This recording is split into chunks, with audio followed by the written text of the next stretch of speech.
Imagine for a second you don't have any gigantic results in poker, and that's probably the case for a lot of you. And there are 14 left in EPT Barcelona, 2,000 players entered. There's almost over €1 million on top. That's the space that we find our two players, Marques and Nijinsky, in this blind versus blind battle. Yeah, and it's really cool. Marques is going to be in the small blind. He's also the chip leader in the tournament. Yeah. But Peter Nijinsky has a lot of chips as well. If he wins a big pot or gets a double through Marques, he's now the chip leader of the whole tournament. So there's a lot going on here. And as you'll see, a lot of these dynamics do play out in the hand. Blind versus blind battles get weird, and that might be why it was suggested by Juhani Boos on Twitter. If you have a suggestion for the breakdown, tweet at us, include a YouTube link. Please do that. Also timestamp it, just because you know you're a good person. Yeah, that's what good people do. We also got to keep the lights on, so we got to acknowledge our sponsors. That's Nitrogen Sports Poker. Every single month, at the end of the month, we have our special Poker Guys Only tournament, which means you have to use the link in the description to even get into that thing. It costs just 0.1 millibits, which is like 65 cents. There's 100 millibits guarantee, that's like $650. You need 1,000 players to make it just a break-even thing for you, but guess what? We get like 80 players each time, which means there's lots of free money out there for you. Come get in there, play with us, get you some poker. Hopefully you followed that. Now let's get to the hand. Marques in the small, limps in with ace-deuce. Piotr Nijinsky in the big, checks his option. 1.75. Thank you. How about you? 2.5. With Jack-4, and it's an 8-4-4 flop. Nijinsky with trips. And a huge flop for him. It's Marques who starts with a check. He's got ace high. Won't be too unhappy to try and get closer to showdown. Not going to be easy though. Nijinsky reaching for chips. 75,000. Very standard call here for Marques.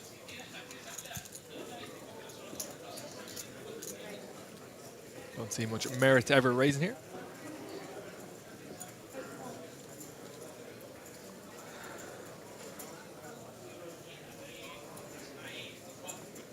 Ten of diamonds on the turn, has Marques drawing dead.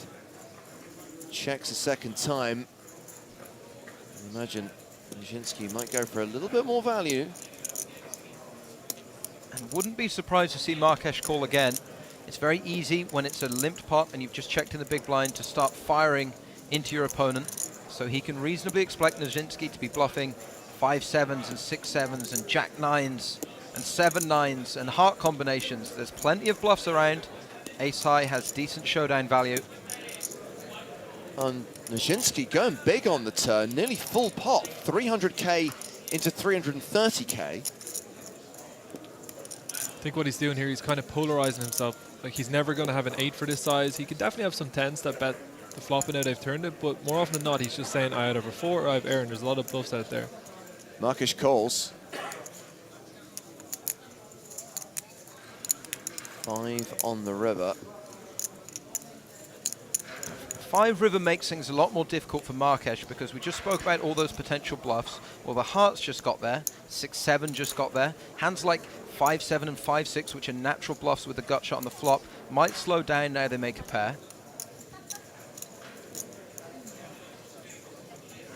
You ever see Marques turn his hand into a bluff versus a smaller sizing? It's possible because some of the time he is going to check call the flop with the nut flush draw in that he has ace high for showdown value and keeps some flush draws in his check call range on the flop, so he could reasonably represent a flush. I don't think it's a river, as I just said, where a few of the bluffs get there, be it for a straight or make a pair. I don't think it's a river he's going to want to call. So Nijinsky's gone for 650,000, 2/3 pot.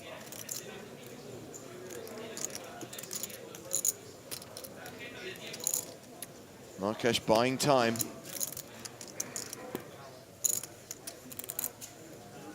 I mean, on the 5 of hearts, it's just so hard for your hand to be good now, right? You'd think so. You'd have to dig really deep and start finding queen 9s and jack 7s and queen jacks and all of these hands, some of which might even raise pre-flop. Yeah, okay. Not all are going to barrel 3 streets. The 5 of hearts is a particularly awkward river. Wow! What? He's pulled the trigger. Marques announces all in. turns his hand into a bluff. And Nijinsky now in a horrible spot. And now it becomes incredibly difficult for the 4, because who bluffs here? He's even got the Jack of Hearts in his hand. He blocks so many of the boats. This is a crazy bluff with He the 2 can of certainly hearts. slow play some pocket 8s, some, 4, 5 even maybe, pocket 10s. He's folded. He's laid it down. You'll see it later. Sicko. You'll see it later. Well, that was an effective bluff. I will say that for it, but was it a good bluff? Was this a good idea by Marques? We have to go back to the beginning to figure it out. Now, there's this limp pot preflop, which is pretty standard blind versus blind. These guys have some big stacks, especially Marques, who is the chip leader in the tournament with well over 100 blinds.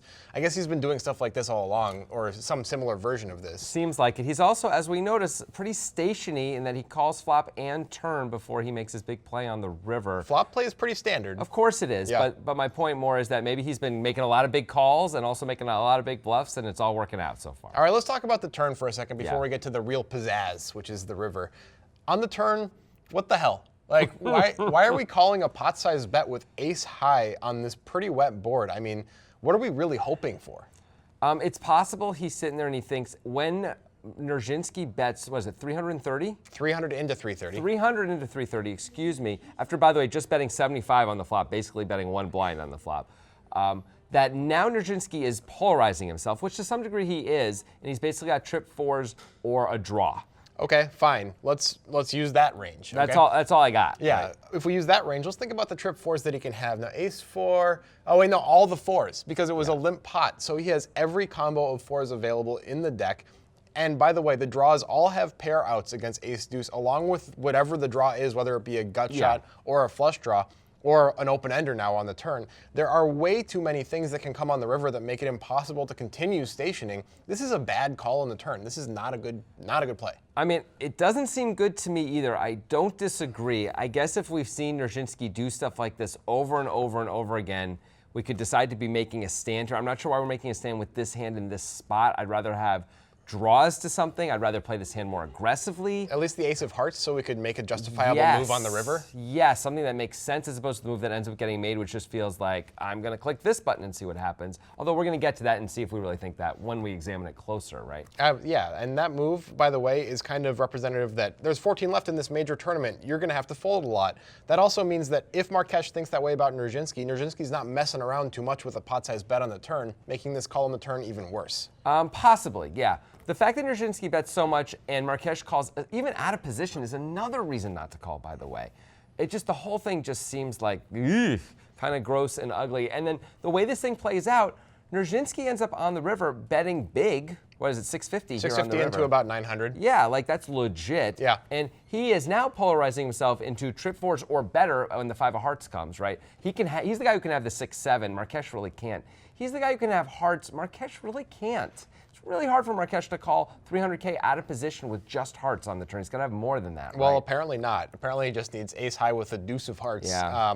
Maybe Nijinsky could have some 10s in his range because it feels a lot like Marques has like an 8 here a lot of the time, although he didn't bet himself. Now, that's the case with draws as well. Marques didn't bet at any point during the hand. It feels like if he had a draw or something pretty strong, he would have bet or check raised at some point in the hand. Most of the time, Most of the time. especially on the turn when it's so much, right? Like it's so hard to call just out of position Yeah. with, like he can never have 6-7 because of this. Right, so what can Marques have? What is Marques repping? Okay, I believe he's basically repping a full house here. Yeah, I agree with you completely, and it's usually 4x. It's not usually one Yeah, of the pairs yeah. that turns into a full house. Now, that might make a little bit of sense. He might be a little bit afraid that he's just going to chase his opponent away with some Yeah, huge sure. raise at some point. Maybe Nijinsky has bluffed a couple times, but at the same point, that doesn't leave him with very many combos of value here.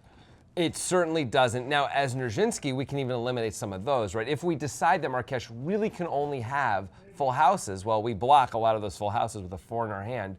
And now we have to start, if we're really in that place headwise, we could say, well, can we even really fold this hand? Yeah. That'd be a question we could ask. Now, the other side of it, we could look at, as we'd like to say on this show, distribution. Not just us, lots of people like to say that. And, once you're talking about distribution, this hand is actually pretty far down our It distribution. is, even though it's trips. We have way better hands now as Nirzhinsky. We've got full houses, we've got straights, and we've got flushes, and we've got better fours. Yes, we have all of those things well within our range, which, by the way, Marques doesn't really have most of those things. He doesn't Right. really have too many flushes in his range because he has to go check, call, and usually, if he decided to check call on the flop with a flush draw, he's going to have to fold the turn, unless it's a super good flush draw, combo draw type thing, which, why wouldn't he take an aggressive action earlier with no showdown value if he has a combo draw? None of this makes sense except for maybe he has 4-10. Like, maybe Right. that's basically what he's repping. Yeah, So 8-4, 4-10, those two make the most sense. I guess you could have 4-5 also and be playing it like, well, this is one of the few times I play this hand this way just to protect my check calling range all the way through, right? Yeah. Which would be cool and neat, but it looks like he's just really not, that's not what's going on at all. Clearly he's got ace deuce.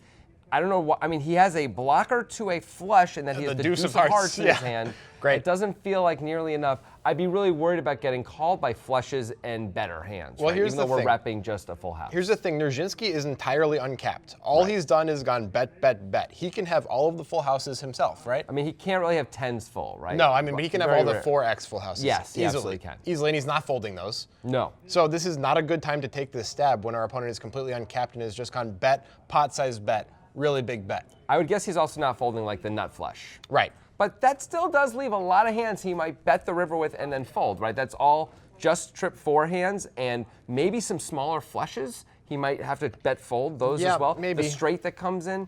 So Marques is getting a lot of folds out of what's left of his distribution that decides to go bet, bet, bet. Right, this which is just cool. And maybe this is a moment thing where there's Yeah. 14 left in this major tournament where first place is over €1 million.